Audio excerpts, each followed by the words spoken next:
কিনি আপোনালোকে ঘৰত হয়তো বেঙেনা জোপা ৰুইছে জলকীয়া দুজোপা ৰুইছে বা ৰঙালাও ৰুইছে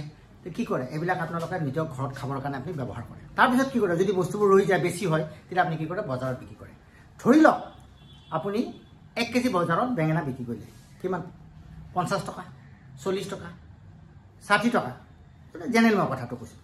ৰঙালাওটা বিক্ৰী কৰিলে কিমান 20 টকা 40 টকা 20 টকা যেনেকুৱা যিটো মাৰ্কেটৰ দাম আছে লেবুত কিমান হ'ব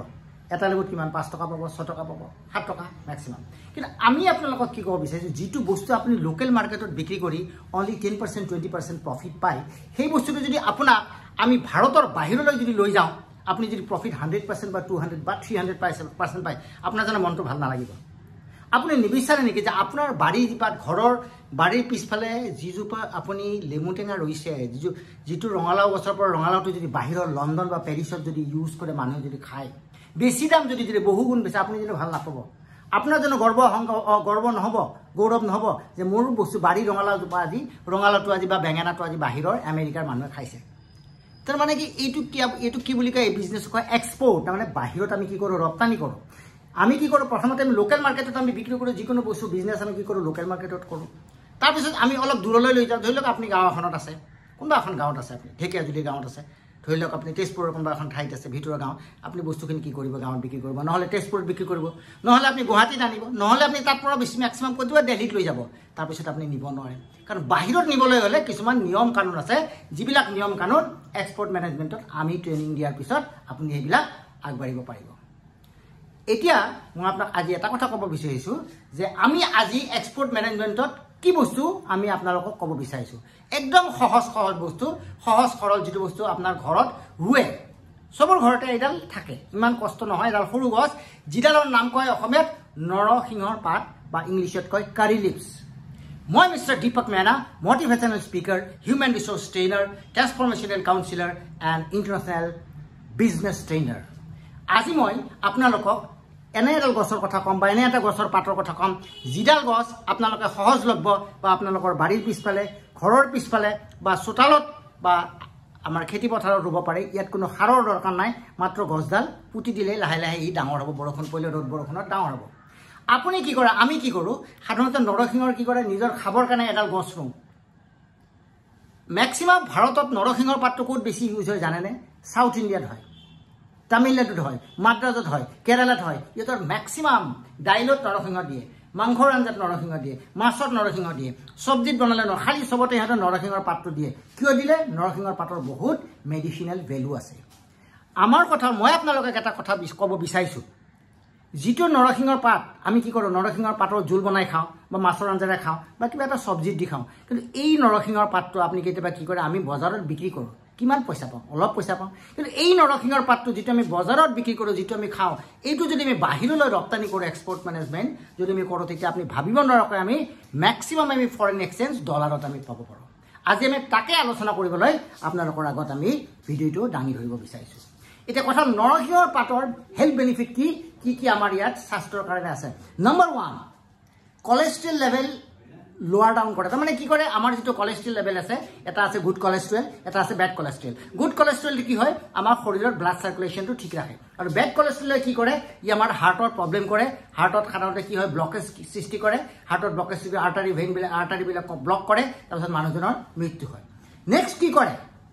বুষ্ট দ্য ডাইৰেকশ্যন বুষ্ট মানে উঠাই দিয়ে আমাৰ সাধাৰণতে কি হ'ল কিছুমান বস্তু খালে আপুনি চিঙৰা এটা খালে ক'ৰবাত বিয়াত মাছ মাংস খাব গ'ল যোৱাৰ লগে কি হ'ল আপোনাৰ পেটটো কি হ'ল হজম নোহোৱা হ'ল আপুনি এচি লগ খাব লগা হ'ল কিবা টেবলেট খাব লাগে আপোনাৰ ডাইজেশ্যনটো প্ৰব্লেম হয় গতিকে আমাৰ যিটো ডাইজেশ্যন আপুনি টেবলেট খাব নালাগে আপুনি নৰসিংহৰ পাত কেঁচা পাত দুটা চবাই দিয়ক আপোনাৰ এই ডাইজেশ্যনটো ভাল কৰিব নম্বৰ 3 হ'ল প্ৰটেক্টছ দ্য লিভাৰ ফাংচন আমাৰ সাধাৰণতে কি হ'ল বস্তুবিলাক যেতিয়া আমি খাই থাকোঁ চাহ খাওঁ কফি খাওঁ মাছ মাংস খাওঁ যিকোনো বস্তু খাওঁ ফাষ্ট ফুড খাওঁ আমাৰ যিটো লিভাৰে ফাংচন কৰে লিভাৰৰ পৰা জুচ এটা ওলাই সেই যিটো জুচ আছে জুচটো কেতিয়াবা কাম নকৰা হয় এক্সেছ কৰিব লগা হয় জুচটো কাৰণ ইমান আমি খোৱা বস্তু এটাৰ পিছত অভাৰলেপিং খাওঁ এই জুচটোৱে কাম নিদিয়ে লিভাৰৰ পৰা সাধাৰণতে কি হয় লিভাৰ ফেইলিয়াৰ হয় বা ফেটি লিভাৰ হয় বা লিভাৰটো ডাঙৰ হয় গতিকে লিভাৰৰ প্ৰব্লেমৰ কাৰণে যাতে আমি লিভাৰটো কেতিয়াবা এনেকুৱা হয় দুৰ্ভাগ্যবশতঃ লিভাৰত আমাৰ কেঞ্চাৰ হোৱা দেখা যায় লিভাৰ কেঞ্চাৰ গতিকে আমাৰ এইবিলাক বন্ধ কৰিবৰ কাৰণে আমি কি কৰোঁ আমি কি কৰিব লাগে নৰসিংহৰ পাতটো যদি সেৱন কৰোঁ it protects the liver function next helps the hair fall hair fall তাৰমানে সাধাৰণতে মানুহৰ কি হয় চুলি আমাৰ বহুত আছে কিন্তু চুলি কিয় বয়সৰ লগে লগে চুলিবিলাক ফাট হয় চুলিবিলাক কি হয় ৰংবিলাক বেলেগ হৈ যায় ব্লেকিছ কালাৰটো নাথাকে আৰু কি কয় চুলিবিলাক সৰি পৰে হেয়াৰ লছটো বেছি হয় কিন্তু হেয়াৰ লছ বেছি হয় কিন্তু তাৰ লগত কি হয় গ্ৰোথটো কম হয় তাৰমানে চুলিটো যিমান গজিব লাগে তাতকৈ সৰি বেছি যায় ডেট মিনছ আমাৰ কি চিকুৱেঞ্চটো গ্ৰোথ আৰু আমাৰ ৰিমুভিঙৰ যিটো আছে সৰি যিটো যায় তাৰ চিকুৱেঞ্চটো নাথাকে গতিকে আমি কি কৰে এই তেজপাতটো যদি খাওঁ আমি চুলিটোৰ যিটো গজাৰ যিটো প্ৰপৰ্চনেট ই growth is very high next আহিলে কি হ'ল next eliminates the bacterial things আমাৰ সাধাৰণতে যিকোনো বস্তু এটা যদি ঘাও হয় যিকোনো এটা বস্তু আমাৰ হয় আমি এটা চৰ্দি লাগে আমি কি হয় ঠাণ্ডা লাগিলে আমি কি হয় চৰ্দি লাগে মানে বাহিৰৰ পৰা আমাৰ জামে আমি এটাক কৰে এই জামবিলাক এটাক কৰিবৰ কাৰণে আমাৰ কি কৰে RBC red blood corpuscle WBC white blood corpuscle আৰু ব্লাডত কিছুমান প্লেটলেটছ থাকে ব্লাড প্লেটলেটছ ইহঁতে কি কৰে এই বাহিৰৰ জামবিলাকক যুদ্ধ কৰে they fight against the germs of the outsiders কি গতিকে আমি যদি নৰসিংহৰ পাতটো যদি খাই দিওঁ তেতিয়াহ'লে বাহিৰৰ লগত আমি জামবিলাক মাৰিবৰ কাৰণে আমি সুবিধা পাওঁ নেক্সট হ'ল কি help from the weight loss আৰু সাধাৰণতে কি হয় মানুহবিলাকে আজিকালি ব্ৰাউন ফুড খায় ফাষ্ট ফুড খায় তেলীয়া ফুড খায় কোলেষ্ট্ৰল লেভেল বাঢ়ে গতিকে মানুহবিলাকৰ ফেট লেভেলটো চৰ্বিটো বাঢ়ি যায় চৰ্বি যেতিয়া বাঢ়ি যায় এই কাম কৰিব নোৱাৰে মুভমেণ্ট বেছি কম কৰি হয় মুভমেণ্ট কম হয় গতিকে মানুহজনৰ কি বেমাৰ বেছি হয় যেতিয়া চৰ্বি লেভেলটো বাঢ়ি যায় তেওঁ জিমত যাব লগা here to spend lots of money গতিকে ইয়াতে কথা হ'ল কি হ'ল আপোনাৰ লছ অফ ৱেইট আপুনি বাহিৰত খৰচ কৰিব নালাগে পইচা আপুনি 2টামান বা 3টা ৰাতিপুৱা উঠি খালী পেটত আপুনি নৰসিংহৰ পাত খাই দিয়ক আপোনাৰ ৱেইট লছ হ'ব নেক্সট কি আহিলে controls of the side effect controls the side effect কেনেকা কিছুমান বেমাৰ আমাৰ ফটকৈ যেতিয়া মাথাটোৰ বিষ হয় আমি এনালজিন খাওঁ নভেলজিন খাই দিওঁ পেটৰ অসুখ হ'লে বা কিডনি প্ৰব্লেম হ'লে কিবা এটা টেবলেট খাই দিওঁ এই যে পেইন কিলাৰবিলাক খাওঁ তাৰ লগত আমাৰ কিছুমান ছাইড এফেক্ট থাকে এই টেষ্ট আমি কি কৰোঁ এই নৰসিংহৰ পাতটো যেতিয়া খাই দিওঁ এই মেডিচিনৰ যিটো ছাইড এফেক্ট আছে ই কম কৰে ই deduces the side effect of the medicine which you take for the pain as a painkiller next হ'ল আপোনাৰ ব্লাড চাৰ্কুলেশ্যন আমাৰ শৰীৰত কি হয় ব্লাড চাৰ্কুলেশ্যন কৰে পাম্পিং কৰে আমাৰ হাৰ্টে পাম্প কৰে গতিকে এটা লেভেলত ব্লাডটো আপ এণ্ড গোয়িং হয় পাম্পিং চলি থাকে চাৰ্কুলেশ্যন গতিকে আমাৰ যেতিয়া হাৰ্টৰ ব্লাডবিলাক আমাৰ কি কৰে নাৰ্ভবিলাকেদি যায় আৰ্টাৰী ভেনিৰে যেতিয়া যায় নাৰ্ভবিলাকৰ ব্লাডবিলাক যেতিয়া ব্লাডৰ স্পীডটো বেছি হয় আমি কি কওঁ হাই প্ৰেছাৰ হোৱা বুলি কওঁ স্পীড যেতিয়া কমি যায় ল' প্ৰেছাৰ বুলি কওঁ তেতিয়া কিন্তু ল' প্ৰেছাৰো বেয়া হাই প্ৰেছাৰো বেয়া এই যিটো নৰসিংহৰ পাত আছে ই কি কৰে it controls keeps the balance of the blood that means low' pressure নহয় হাই প্ৰেছাৰ নহয় ই এটা মিনিমাম লেভেলত ৰাখি দিয়ে নেক্সট আহিলে কণ্ট্ৰলছ দ্য ডায়েবেটিক সাধাৰণতে আমাৰ প্ৰত্যেক ঘৰতে আজিকালি ভেৰি কমন ডায়েবেটিক মধুমেহ বেমাৰটো খুব কমন হৈছে গতিকে কি হয় নৰসিংহৰ পাত যদি আমি ৰাতিপুৱা 2টা বা 3টা চুবাই দিওঁ ই কৰে ডায়েবেটিকৰ কাৰণে এইটো বহুত ভাল বস্তু নেক্সট হ'ল আপোনাৰ ট্ৰিটছ দ্য উণ্ডছ আমাৰ যদি কেতিয়াবা কটাৰে কাটিলে ব্লেডে কাটিব বা টিঙি কাটিলে আমি ATS ইনজেকশ্যন লওঁ ঠিক আছে সেইটো আমি লোৱাটো বাৰু ঠিক আছে এণ্টিবায়'টিক কিন্তু আমি যদি সেই ঘাওটো যদি শুকাব লগা হয় আগতে কি কৰিছিলে আগৰ দিনত বহুত বছৰ আগত 40 বছৰ গাঁৱৰ মানে কি কৰিছিলে গেন্ধাই ফুলৰ পাত ৰসত দিছিলে গেন্ধাই ফুলৰ পাতটো হাতেৰে পিহি দিছিলে আৰু ৰসটো পেলাই দিয়ে এতিয়া কিন্তু কি কৰে আমি নৰসিংহৰ পাতটো যদি খাই দিওঁ তেতিয়াহ'লে it fights against the wounds of the things next আহিলে আপোনাৰ প্ৰফিট মাৰ্জিন এতিয়া আপুনি ক'ব বিচাৰিছিলে যে নৰসিংহ পাতটো আপুনি কৈছে অসমত বিক্ৰী কৰিব নালাগে ভাৰতত নালাগে বাহিৰত কৰিব লাগে যদি বাহিৰত কৰে আপুনি প্ৰফিট মাৰ্জিন কিমান পাব য়েছ আপুনি প্ৰফিট মাৰ্জিন কিমান পাব গুৱাহাটীত যদি বিক্ৰী কৰে লোকেল মাৰ্কেটত আপুনি কিমান পাব 10% পাব 20% পাব 30% 50% পাব কিন্তু বাহিৰত আপুনি যদি নৰসিংহৰ পাতটো বিক্ৰী কৰে আপুনি কিমান পাব 200 to 300% আপোনাৰ প্ৰফিট পাব ইটছ টু মাছ এতিয়া আপুনি প্ৰাইচটো কিমান 1 কেজি যদি 1 কেজি নৰসিংহৰ পাত আপুনি ক'ত এতিয়া প্ৰশ্নটো হ'ল আপুনি নৰসিংহৰ পাতবিলাক কিনিব ক'ৰ পৰা আপুনি ক'ব যে মোৰ বাৰীত মাত্ৰ এডাল গছ আছে মোৰ বাৰীত 2ডাল আছে কাৰোবাৰ এই গোটেই বিচাৰিব লাগিব কিন্তু কথা হ'ল কি মই এটাই কথা কৈছোঁ নৰসিংহৰ পাতৰ খেতি আপুনি যদি তামিলনাডুত যায় কেৰালাত যায় মাদ্ৰাজত যায় প্ৰত্যেক জেগাত আমি যেনেকুৱা ধান খেতি কৰোঁ বিঘাই ধান খেতি কৰে গতিকে সিহঁতে কি কৰে নৰসিংহৰ পাত কৰে কিয় নৰসিংহৰ পাত কৰে কাৰণ সিহঁতৰ number 1 they are the highest consumer নৰসিংহৰ পাত বেছি খায় সিহঁতে চব জেগাতে দিয়ে আমি কেতিয়াবা নৰসিংহৰ আঞ্জা বনাই খাওঁ পেটৰ অসুখ হ'লে আমি মাছেৰে আঞ্জা বনাওঁ কিন্তু সিহঁতে সদায় ডেইলি ইউজ কৰে প্লাছ এপাৰ্ট ফ্ৰম দিছ সিহঁতে কি কৰে এটা পাৰ্ট কি কৰে বাহিৰত এক্সপৰ্ট কৰে কিয় এক্সপৰ্ট কৰিলে আমি ফৰেইন এক্সচেঞ্জ পাওঁ আমাৰ মানুহখিনি কি কৰে খালি 2ডাল বা এডাল লওঁ সাধাৰণতে গুৱাহাটীত বা টাউনত কি কৰে এডাল মাত্ৰ টাবত নৰসিংহ গছ লগাই দিয়ে মই আপোনালোকক কৈছোঁ প্ৰত্যেক মানুহে যদি ধান খেতি কৰে যদি নৰসিংহৰ খেতি কৰে ইয়াত কিন্তু পোক পৰা নৰসিংহ পাতত সাধাৰণতে পোক পৰা নালাগে কাৰণ গছডালত অলপ কি হয় অলপ মেডিচিনেল এটা স্মেল থাকে মেডিচিনেল টেষ্ট আছে গতিকে পোক পৰা সাধাৰণতে নহয় বেছি মেডিচিন মাৰিব নালাগে অৰ্গেনিক দিলে হয় গতিকে আমি যদি খেতি কৰোঁ কণ্টিনিউৱাছলি তেতিয়াহ'লে আমি কি কৰিব পাৰোঁ আমি যদি খালোঁ যিখিনি কনজামশ্যন আছে লোকেল কনজামশ্যন কৰিছিলোঁ আমি মেক্সিমাম আমি কি কৰোঁ আমি যদি মেক্সিমাম কি কৰোঁ লায়ন্স শ্বেয়াৰ যদি আমি বাহিৰত পঠিয়াই দিওঁ তেতিয়া চাব আমাৰ ফৰেইন এক্সচেঞ্জ আহিব তেতিয়া আপুনি কি কৰে আপুনি নাভাবেনে যিডাল নৰসিংহৰ গছক আমি পাত্তা দিয়া নাই বা মূল্য দিয়া নাই মাত্ৰ আমি কেতিয়াবা খাওঁ আমি মাত্ৰ মাছৰ লগত খাওঁ সেইডালৰ পৰা যদি আমি মাহত বা বছৰত লাখে লাখে কোটি কোটি টকা পাব আপুনি যেন সুখী নহ'ব আপোনাৰ কাৰণে যেন অসমৰ কাৰণে গৌৰৱ নহয় গতিকে মই কৈছোঁ প্ৰত্যেকজন মানুহক কৈছোঁ আপুনি নৰসিংহ গছৰ খেতি কৰক খেতি কোনো ইয়াতে কোনো প্ৰব্লেম নাই আমাৰ অসমৰ মাটি নৰসিংহৰ কাৰণে বেষ্ট ইয়াৰ জলবায়ু ভাল গতিকে আপুনি খেতি কৰক এতিয়া কথাটো হ'ল কেনেকুৱা নৰসিংহ মই কৈছিলোঁ 1 কেজি যদি কিনে নে কিমান হ'ব 25 ৰুপিজ পৰা 50 টকা বা 1 কেজি দাম 25 টকাৰ পৰা 50 টকা আপুনি দাম হ'ব আচ্ছা ইয়াত হ'ব কি হ'ব FOB পাই সেইটো যদি আমি বাহিৰত যেতিয়া দিওঁ আমি জাহাজত পঠিয়াব লাগিব ফ্ৰী অন বৰ্ড কিমান হ'ব 100 কেজিৰ পৰা 200 কেজি হ'ব পাৰ কেজি এতিয়া ধৰি লওক আমি কিনা দাম 25 টকা আমি বিক্ৰী কৰা দাম 200 টকা আমি তাৰ মানে কেনেকুৱা কৰিম 200 পৰা 300% পাম আৰু আপুনি এটা কথা আচৰিত হ'ব 1 কেজি নৰসিংহৰ দাম নৰসিংহ পাতৰ গুড়িৰ দাম কিমান জানে না বা নৰসিংহ পাতৰ দাম যদি এইটো আমি এমাজনত বিক্ৰী কৰোঁ আমি এমাজনত যদি ৰিটেইলাৰ হিচাপে বিক্ৰী কৰোঁ আপুনি জানে যে এমাজনৰ মাৰ্কেট এটা ডাঙৰ এটা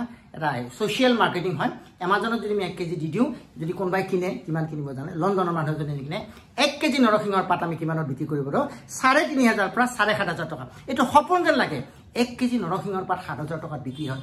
ইয়েছ 100% সঁচা বিক্ৰী হয় আপুনি এমাজনত চাই লওক গুগলত মাৰি চাই লওক আপুনি এমাজনত আপুনি চাওক যে 1 কেজি নৰসিংহৰ পাত আপুনি 7,000 টকা আপুনি ভাবিব পাৰেনে যিটো নৰসিংহ কাকক আমি ঘৰত ৰৈ আমি পাত্তা নিলোঁ মাজে মাজে ছিঙি আনি খাওঁ সেইডালৰ পৰা যদি আপুনি ইমান ৰেভিনিউ পাওঁ আপোনাৰ যেন পইচা নালাগে আপোনাৰ যেন ইমান লাভ হোৱাটো আপুনি নিবিচাৰে গতিকে আমি বিচাৰোঁ আপুনি নৰসিংহ গছৰ খেতি কৰক নেক্সট হ'ল ইণ্ডিয়াৰ পজিশ্যনটো কি ইণ্ডিয়া কিমান কৰে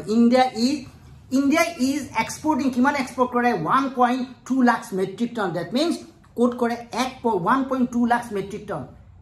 1.2 বহুত বেছি আমি কি কৰোঁ আমি নৰসিংহৰ পাতবিলাক এক্সপোৰ্ট কৰোঁ কোট কৰোঁ 27খন ইউৰোপিয়ান কান্ট্ৰি আছে ইউৰোপিয়ান কান্ট্ৰি এটা ইউনিয়ন আছে কি আছে 27 ইউৰোপিয়ান কান্ট্ৰি আছে তাৰপৰে ম্যাক্সিমাম আছে সিহঁতৰ ফলে আমি ইউৰোপিয়ান মানুহবিলাকে নৰসিংহৰ পাতটো খুব বেছি খায় আমি নাখাওঁ কিন্তু বেছি খায় আমাৰ কি খায় সাউথ ইণ্ডিয়ান নাখায় আমাৰ অসম বেংগলে নাখায় সাধাৰণতে নাখায় কেতিয়াবা খায় কিন্তু ইউৰোপিয়ান মানুহ খায় গতিকে ইউৰোপিয়ান কাণ্ট্ৰিত 27খন দেশলৈ যায় ক'লৈ যায় ইংলেণ্ডলৈ যায় ফিনলেণ্ডলৈ যায় তাৰপিছত আমি ছুইডেন যায় জাৰ্মান যায় নেদাৰলেণ্ড যায় পোলেণ্ড যায় তাৰপিছত আপোনাৰ গ্ৰীচ যায় মেচিডোনিয়া যায় বহুত আছে কাণ্ট্ৰি 27খন দেশলৈ গতিকে যায় গতিকে আপনি কেতিয়াও নাভাবিব যে আপুনি যদি নৰসিংহ পাত লগাই ক'ত বিক্ৰী হ'ব বিক্ৰী আপোনাৰ হ'ব বহুত মানুহে কিনিবৰ কাৰণে আপোনাৰ নৰসিংহৰ পাত ৰৈ আছে নম্বৰ মোস্ট ইম্পৰ্টেণ্ট এই যে আপোনাৰ আমি জানো নৰসিংহ পাত আৰু কিছুমানে কয় কাৰি লিভছ কিন্তু আসল ইয়াত ইণ্টাৰনেশ্যনেল নামটো কি HS কোড হ'ল 0109919 এইটো ইণ্টাৰনেশ্যনেল কোড যদি আপুনি নৰসিংহ বিক্ৰী কৰিব লগা হয় যদি ফৰেন বায়াৰক লাগিব লগা হয় তাক যদি কয় কাৰি লিভছ তাক যদি কয় নৰসিংহ সিহঁতে বুজি নাপায় সিহঁতে কোডটো মাৰিব লাগিব HS কোড ইণ্টাৰনেশ্যনেল 0109919 এইটো মনত ৰাখিব এইটোত আপুনি গুগলত চাৰ্চ কৰিলে এই নৰসিংহৰ পাতটো পাব এতিয়া আমাৰ কথা হ'ল আমাৰ ইয়াতে টপ কম্পিটিটৰ্ছ কোন আছে আমি এক্সপোৰ্ট কৰো 27খন দেশলৈ কিন্তু কোনে কোনে আমি অকল এক্সপোৰ্ট নকৰো ইন্ডিয়া অকল এক্সপোৰ্ট নকৰে হাইয়েস্ট এক্সপোৰ্ট ওয়াৰ্ল্ডৰ ভিতৰত কোনে কৰে হাইয়েস্ট এক্সপোৰ্ট কোনে কৰে হাইয়েস্ট এক্সপোৰ্ট কৰে আমেৰিকা সাউথ আমেৰিকাৰ এখন জায়গা আছে কোন আছে দেশ আছে গুয়েনা এখন জায়গা আছে যিয়ে হাইয়েস্ট এক্সপোর্ট কৰে আপুনি ভাবিব নোৱাৰে এক্সপোৰ্ট কৰে কিমান কৰে $65,000 ইহঁতে বছৰত এক্সপোৰ্ট কৰে তাৰ মানে কিমান কৰে যিমান পাৰ্সেন্টেজ ওয়াৰ্ল্ডৰ যিমান total world share or কিমান কৰে 37.47% কৰে তাৰ মানে 100% ৰ 100 ভাগৰ 37.47 কৰে ম্যাক্সিমাম কৰে ইয়াতে কোনে কৰে গুয়েনা বুলি এখন সাউথ আমেৰিকাৰ দেশ ভাৰত কিন্তু নহয় ভাৰতত কি হয় প্ৰডাকশন আছে বহুত কৰে প্ৰডাকশন কৰি পেলাই কি কৰে নিজে খাই পেলাই কনজাম্পশন নিজে কৰে সিহঁতে এক্সপোৰ্ট কৰিব নোৱাৰে গতিকে আপুনি লোকাল কনজাম্পশন কৰক কিন্তু এক্সপোৰ্ট কৰক এক্সপোৰ্ট হলে আপনি কি হ'ব ফৰেন এক্সচেঞ্জ আৰু ফৰেন কাৰেন্সি আপনি পাব নেক্সট কোনে কৰে USA কৰে USA কিমান কৰে কিমান পাৰ্সেন্টেজ কৰে 23.5% কৰে ওয়াৰ্ল্ডৰ তাৰ পিছত কৰে টবেগো আৰু টবেগো বুলি এখন সাউথ আমেৰিকাৰ দেশ আছে সিহঁতে কিমান কৰে 20.8% ওয়াৰ্ল্ডৰ ইমানখিনি কৰে ইহঁতে টবেগো বুলি সাউথৰ এখন দেশ সিহঁতো কৰে ফাৰ্স্ট কৰে গুয়েনাই কৰে নেক্সট কৰে USA কৰে থাৰ্ড কৰে টবেগো কৰে তাৰ পিছত ফোৰ্থৰ কোন আছে ইণ্ডিয়া কিমান কৰে 16.2% ওয়াৰ্ল্ডৰ টোটাল কৰে ওয়াৰ্ল্ডৰ টোটাল যিমান আছে হি খালি 16.2 আৰু কানাডাই কিমান কৰে কানাডাই 2.1% কৰে তাৰ মানে গুয়েনাই কিমান কৰে গুয়েনাই 37.47 কৰে আৰু ইণ্ডিয়া কিমান কৰে ইণ্ডিয়া 16.2 তাৰ মানে ইণ্ডিয়া সাউথ আমেৰিকাত কৈ বহুত তলত আছে গতিকে সাউথ আমেৰিকা যদি পাৰিছে আমাৰ মাটিখিনি আমাৰ নৰসিংহ পাতৰ কাৰণে ভাল গতিকে আমাৰ জলবায়ু ভাল গতিকে আমি যদি হাইস্ট প্ৰডাকশন কৰিব পাৰো এইটো আমাৰ কাৰণে বেছি ভাল গতিকে আমাৰ ইয়াতে ডকুমেন্টস কি লাগিব এতিয়া প্ৰথম আমাৰ ইয়াতে ডকুমেন্টস কি লাগিব নৰসিংহ পাতৰ কাৰণে ডকুমেন্টস লাগিব IC import export import export certificate লাগিব জিএসটি লাগিব জিএসটি নাম্বাৰটোৰ কাৰণে জিএসটিখন উলিয়াব লাগিব কিন্তু জিএসটি আপুনি ৰিফাণ্ড পাব তাৰ আৰসিএমসি লাগিব তাৰ পিছত লাগিব এডি কোড লাগিব পেকিং ডিটেইলছ লাগিব ইনভয়েস কপি লাগিব সাৰ্টিফিকেট অফ অৰিজিন কোৰ পৰা আপুনি নৰসিংহ পাতটো লৈছে কোনখন সাপোজ আপুনি অন্ধ্ৰপ্ৰদেশৰ পৰা ললে পাঞ্জাবৰ পৰা কোৰ পৰা অৰিজিন সাৰ্টিফিকেট তাৰ পিছত অৰ্গেনিক সাৰ্টিফিকেট যদি এইটো গোবৰ দি বনাইছে অৰ্গেনিকৰ সাৰ্টিফিকেটখন লাগিব এতিয়া প্ৰশ্ন হল নৰসিংহ পাতত গভৰ্নমেণ্টেনো কিমান আপোনাক বেনিফিট দিছে সেন্ট্ৰেল গভৰ্নমেণ্টে বেনিফিট দিছে ডিবিকে দিছে 0.15% ডিবিকে সেন্ট্ৰেল গভৰ্নমেণ্টে মানে কাস্টমছে দিছে আইএস ইন্টাৰনেশনাল ইকুয়ালাইজেশন স্কিম কিমান দিছে 3% দিছে যদি আপনি এমএসএমই ৰেজিস্টাৰ আপোনাৰ ফাৰ্মখন যদি এমএসএমই ৰেজিষ্ট্ৰেচন কৰে আপনি 3% পাব কিন্তু নকৰিলে নাপায় গতিকে আপনি ৰেজিষ্ট্ৰেচন কৰিলেও 3% আপনি পাব তাৰপিছত আৰু ডিপি কিমান পাইছে 1% কি পাইছে ফ্ৰী অন বোৰ্ড এফওবি তাৰমানে যেতিয়া জাহাজত আপনি মালটো পঠিয়াই দিয়ে তো 10 টন মাল পঠিয়াই দিলে এই 10 টনৰ ওপৰত আপনি 1% পাব এফওবি তাৰপিছত জিএসটি আছে 5% যদি এইটো আপনি পে কৰে আপনি এইটো ৰিটাৰ্ণ পাব তাৰ মানে গভৰ্নমেণ্টৰ বেনিফিট কিমান পাইছে 6.15% পাইছে তাৰ মানে কি হল আপুনি কিমান পাইছে 200 পৰা 300% প্ৰফিট পাইছে প্লাস আপনি গভৰ্নমেণ্ট বেনিফিট পাইছে গতিকে আপোনাৰ বহুত প্ৰফিট হয় আৰু আপুনি যদি ভাবিছে মই জাহাজত একালৈকে নপঠিয়াও মই 10 কেজি 50 কেজি বা 20 কেজি বা 100 কেজি পঠিয়াম আপুনি ভাবিছে মই ফ্লাইটত পঠিয়াম 100 কেজি তেতিয়াহলে আপনি ৰিটেল পাব ৰিটেলৰ পৰা কি কৰিব পাৰিব ৰিটেল মানে যোনে খুচৰা কিনে সিহঁতৰ পৰা আপনি কি কৰিব পাৰিব আপনি এডভান্স পেমেন্ট ল'ব পাৰিব গতিকে 1 কেজি আপনি মনত ৰাখিব 1 কেজি নৰসিংহ পাত যিটো আমি মূল্য নিদিও সেইটো 3,000 3,500 পৰা 7,500 টকালৈ বিক্ৰী কৰে এতিয়া আপুনি ভাবিছে যে আমি নৰসিংহৰ পাতটো ইমান সিম্পল বস্তু আমি সাধাৰণ মানুহ আমি সাধাৰণ অসমীয়া মানুহ হোজা মানুহ আমি এইবিলাক নিয়ম কানুন নাজানো গতে বাহিৰত আমি কেনেকৈ বিক্ৰী কৰিম আপুনি চিন্তা কৰিব নালাগে আপোনাৰ লগত আমি আছো আপুনি যদি নাও আমি নদী পাৰ কৰাই দিম আপোনাক হাতত ধৰি পাৰ কৰাম আপোনাক আমি এৰি থৈ নাযাম গতিকে আপোনাক এই নিয়মবিলাক বুজাবৰ কাৰণে আমাৰ গুৱাহাটীত অফিচ আছে আপোনাক আমি অফলাইন ট্ৰেনিং দিম আপোনাক আমি অনলাইন ট্ৰেনিং দিম মাৰ্কেটিংটো কেনেকৈ কৰে এডভান্স পেমেন্ট কেনেকৈ কৰে কাস্টম ক্লিয়াৰেন্সটো কেনেকৈ কৰে বেংকত ওপেনিং কেনেকৈ কৰে জিএসটি কেনেকৈ কৰে আইসি ইম্পৰ্ট এক্সপৰ্ট লাইসেন্স কেনেকৈ কৰে আৰসিএমসি কেনেকৈ বনায় কোৰ পৰা কি কৰে গুটেই বস্তুবিলাক গুটেই এ টু জেড গুটেই আপোনাক সহায় কৰিম আপুনি যদি বনাব খুজিছে আপুনি সাৰ্টিফিকেট বনাব পাৰে আৰু আপুনি যদি ভাবে যে আমি আপোনালোকক বনাই দিব লাগে আপুনি আমাৰ লগত লাগি থাকিব লাগিব কাৰণ কিয় থাকিব লাগিব আমি যদি সাৰ্টিফিকেটখন বনাই লওঁ আপুনি নিজে নাজানিব গতিকে আপোনাকো আমি শিকাব বিচাৰিছো আপুনি সাৰ্টিফিকেটখন কেনেকৈ বনাওক সাৰ্টিফিকেট হৈ গল ডকুমেন্টেশন হৈ গল আৰু তাৰে লগে আপোনালোকক আমি কি বনাই দিম এটা ওয়েবসাইট বনাই দিম ওয়েবসাইট যেটা বনাই দিব সিহঁতে কি ফৰেন বায়াৰ্স বিলাকে কি কৰিব আপোনাৰ ওয়েবসাইট যেটা চাব ভাল যেটা পাব অটোমেটিক আপোনাৰ মাল কিনিব গতিকে আপোনাক মই এটাই কথা বিচাৰিছো আমি বিচাৰিছো অসমত থকা প্ৰত্যেকজন নাগৰিকে বিশ্বৰ দৰবাৰত প্ৰতিষ্ঠিত হওক কিহৰ দ্বাৰা এক্সপৰ্ট মেনেজমেন্টৰ দ্বাৰা জয় অসম।